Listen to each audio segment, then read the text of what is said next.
Hi guys, good morning. Ayan guys, nakabili rin ako sa wakas ng bangus na tagal ko nang hinahanap-hanap. Tagal ko nang nire-request ni Dodong na pag may bangus talagang bumili ka kahit magkano yan. Kasi hinahanap-hanap ko talaga yan guys. Bihira lang talaga dito sa Masbate sa lugar namin guys. Dito sa barangay namin na ganyang isda guys. Kaya ayan na guys, luto na guys. Kaya natatakam na talaga ako. Kaya it starts. Kakainan na. Kain tayo guys. Ayan na. Talagang inuuna ko talaga yung tiyan guys. Yan talaga ang hinahabol ko guys, yung taba.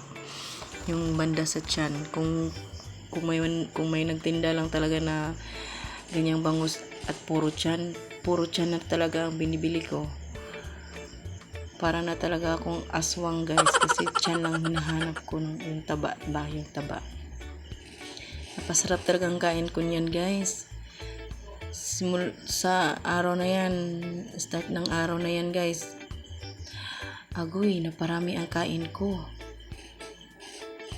Sa ilang linggo, sa ilang araw, talagang hindi ako nakain ng kanin.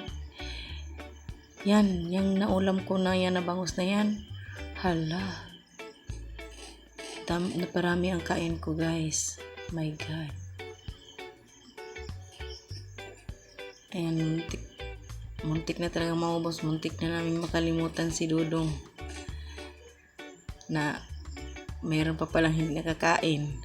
Ayan, talagang binatbak ka to talaga yung banda sa tiyan guys. Kasarap talaga.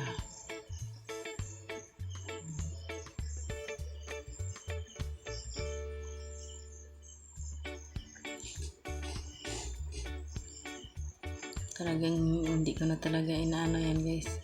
Napadami na talaga ang kain ko niyan.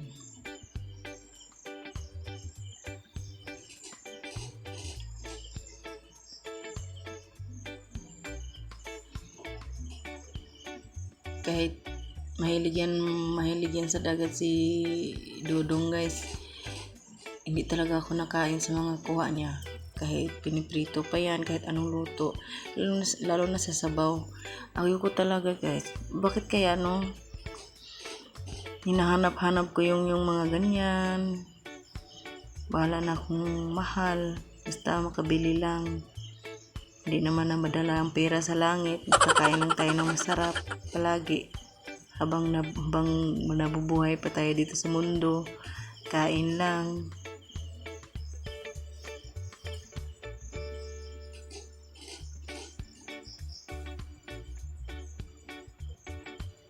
Kahit walang gaanong ano yun guys, ingredients yan sa tiyan, dapat yan dyan may kamatis, may luya, ganon, ipalaman ba, pero masarap pa rin naman basta bangus.